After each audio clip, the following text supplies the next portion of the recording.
Hi, I'm Steve Shelburne, owner and operator of Shelburne RV here in beautiful Cleveland, Tennessee.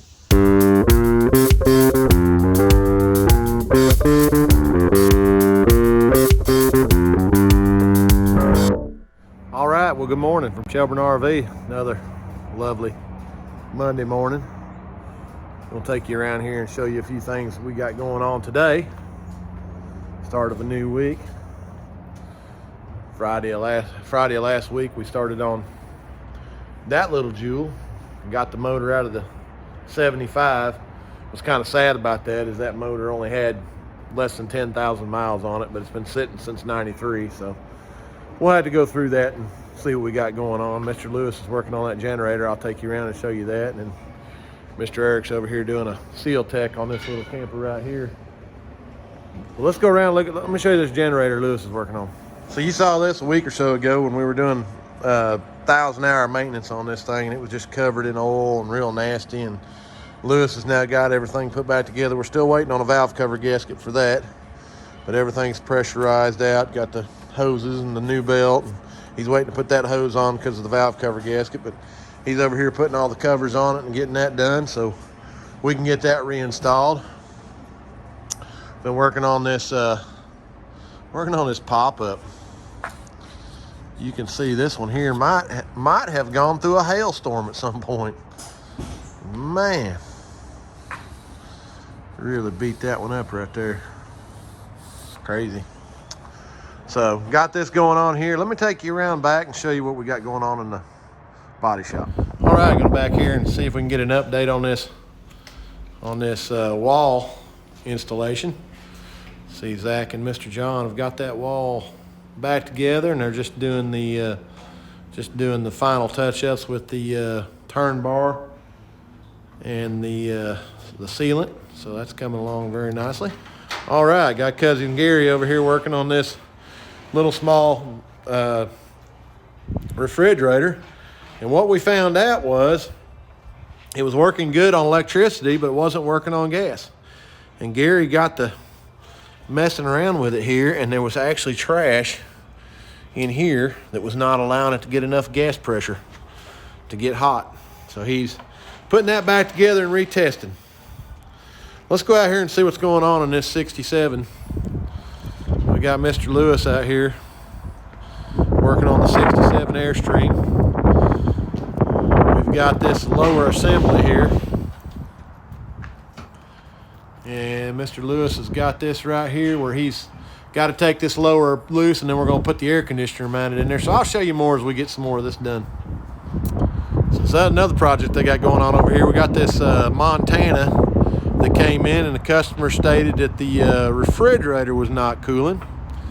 And so we got over here and got to doing some looking, and look what we found right here.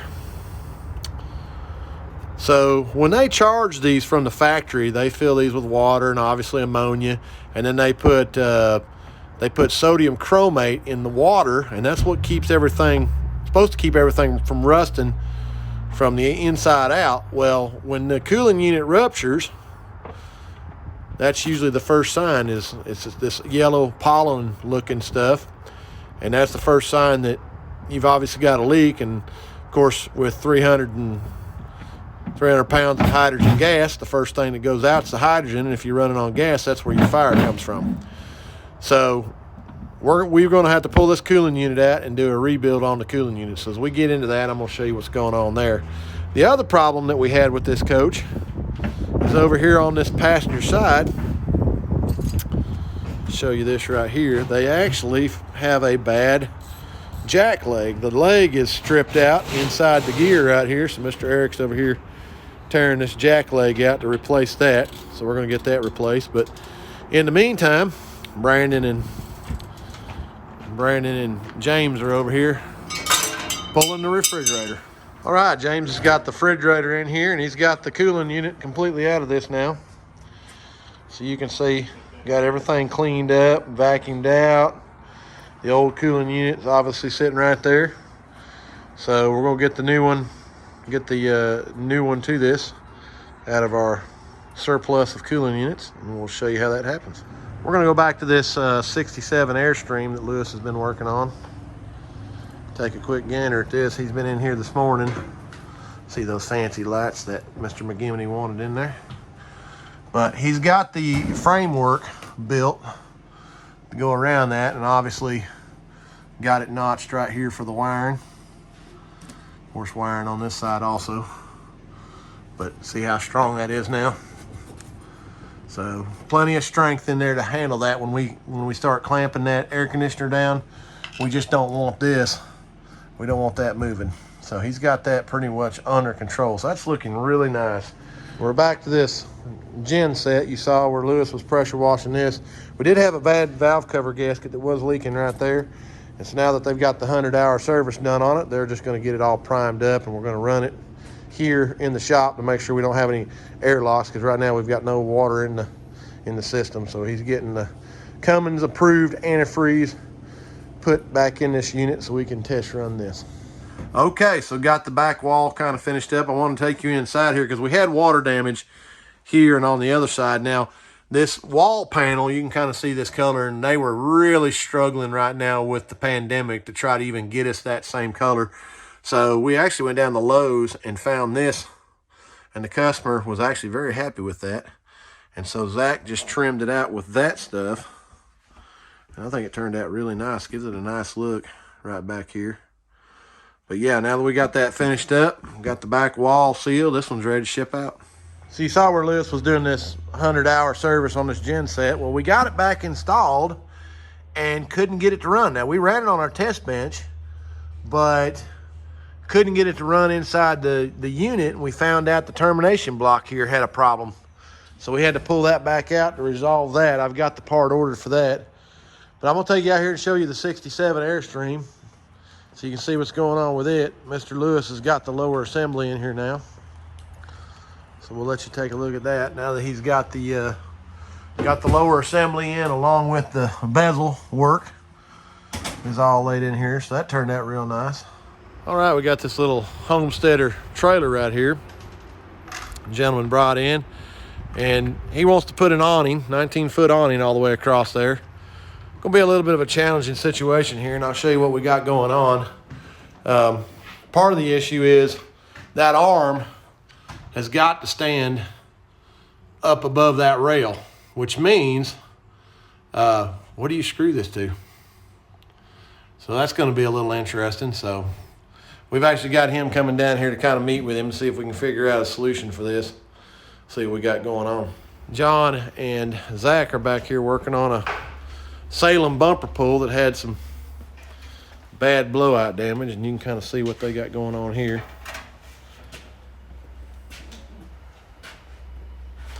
Got to pull all that out. We've got new metal for this, and then it's obviously damaged the metal right here, so we'll get that all put back in there.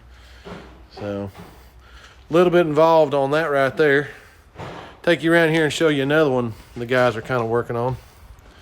We've got this Puma, Palomino Puma right here. You see me walking up to.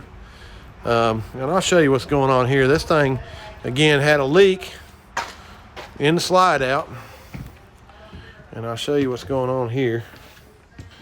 See this area right here? That is the wood has collapsed. And so we've obviously got to pull this whole slide room out. This has all got to come out of here. And then we've got to pull up this carpet right down here. And bear with me, I got a new camera. We got to pull up this carpet right here, and then go in here and replace all this wood in here. And I'll kind of show you what we got going on as we get into this, but got a little bit going on over here at Shelburne RV today. Mr. Lewis is down here getting this slide out loose on this Puma. I just showed you on the inside, but I want you to see this right here, and bear with me, I got a new camera, so it's gonna be, take me a second to see this. Okay, here we go. You can see that beam should be straight, and all that is destroyed. It's just collapsed. So once we get the slide out, we're gonna go in here and fix all that and get that put back together. Cousin Gary. All right, show you what's going on with this floor. Mr. Lewis has got all this rebuilt. So he's got the new structure put back in there. And then, see, we got all that tied in. Now, one thing that we did do, we did take the J-wrap loose right here, so that way he could run screws all the way through there to give it more structure and strength. and then he's gone in and tied all that stuff in across there. But now we got this to a point where it is stiff and ready. So now we got to get the new seals put on, because we got to have new seals across there, and then we're going to work on getting the carpet in. We do have to pull the bed and all that apart, because all that carpet goes clear over there. So we're going to pull all that bed out of there, put the new carpet in, get that done, and then we'll be ready for slide. All right, so we got a Winnebago Adventure in here, and Lewis just fired up the basement air, and we're going to dive into this little problem right here. You can hear this thing.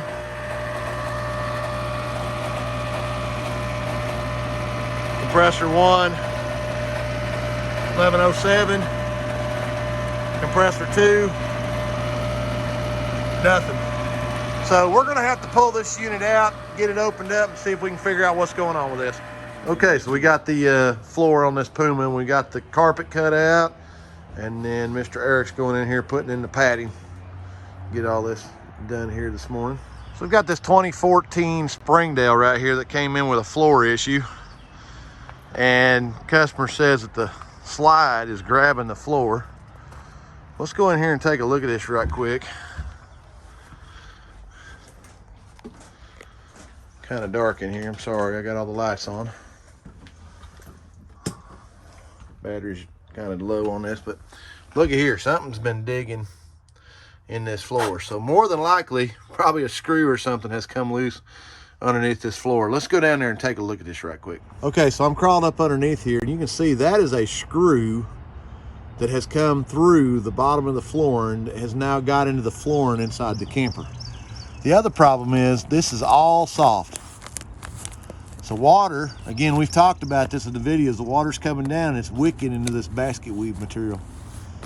So this whole floor is shot. So we're gonna do a quick little update video on this basement area. You heard that just a few minutes ago that was making all that noise and growling and kind of doing some crazy stuff. Well, further investigation, we found out that the actual transfer switch was bad. Customer brought it in stating that the generator wasn't making power. Well, first problem was the generator was out of oil. Second problem was the generator was turned off at the switches. So Lewis actually ran it with the generator on, and we had good power, microwave powered up, everything was golden. We turned the generator off, went in here and hooked it to shore power. Well, as soon as we hooked the shore power, that was the noise you were hearing from the basement air. So Lewis noticed that the microwave was not on anymore. So he went and got his testy plug, and if you can look at the front of that, you can see how the troubleshooting is on that. The plug actually had all the lights lit up on it. Now you'll notice on the troubleshooting on the front of this, there's no schematic for when all the lights are on. So we actually broke out our voltmeter and started checking, and on line, the black line, line 1 on the incoming power, we actually had 240 volts. We had no voltage on line 2, and we actually had 110 volts on the white neutral. So we obviously knew that there was a problem going on. Now we had this plugged up to our shore power, which typically we don't have any trouble with. And there wasn't a repaired end on the customer's cord where they possibly could have swapped line 2 and a neutral. So we knew that there was an issue going on somewhere in the transfer switch. So we actually went in and pulled the cover off the transfer switch and checked there, and we had the same result as we had in the power panel, obviously. So I took the shore line loose and checked there without it being hooked to the camper, and we had normal voltage. So the only thing left is the transfer switch. So we went ahead and changed the transfer switch out, and lo and behold, it was a bad transfer switch. So now that we've got the transfer switch straightened out and the coach has the correct power, obviously the basement air is doing exactly what it's supposed to be doing. So kind of a neat little problem we ran into on that, just the fact of a bad component causing so many other issues in the coach. So quick little update on that, thought you guys would enjoy that.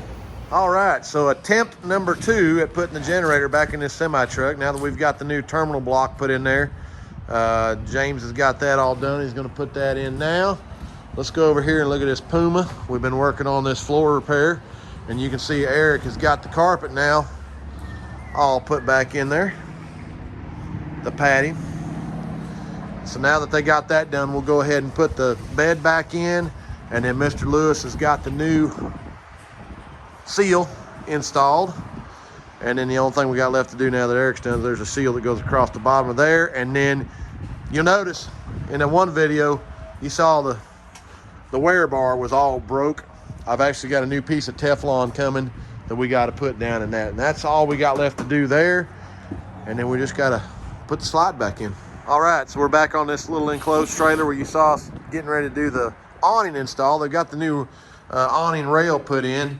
But remember, we had an issue up here with not having anything to put in there. So I actually contacted the customer and kind of talked to him about what we had going on. And he came up with this little solution so that we could screw the awning there and have plenty of meat to screw that to. And of course, the same thing down on that end. Well, I hope you're enjoying the videos that I've been doing so far. One of the biggest reasons I started doing these videos was just to kind of show people what my everyday life of being an RV technician really entails. You know, some of the campers we work on, you guys watch and see, they're very technical. Some of them are a little easier to work on. But, you know, it takes a lot to be able to work on these, and having all the knowledge to be able to fix all the problems that we run into. And it can be very challenging some days. And of course, in the world we live in right now, with parts being what they are, and then, you know, trying to find people that are willing to come to work every day, you know, is very technical. And I think that's probably something that everybody in the industry is really dealing with, is good quality technical help that are able to do the quality repairs that you guys want done. And obviously that's something that is very tough. We're fortunate we have some of the best guys working here at Shelburne RV. And I've been lucky to find the guys that we need to do that. But it's still, I think industry-wise, Mike Rowe's correct. There's so many jobs that are going to fall to the wayside unless people start stepping up to kind of do some of these jobs. So yeah, it's kind of interesting. But I hope you guys are enjoying it so far. We're going to try to hit on more of the technical stuff. You know, I try to show you the bits and pieces of stuff that we work on, and I think that's good to see too. But hope you guys are enjoying. Got any good comments, please leave them. I try to respond to the comments. But hey, thanks for watching.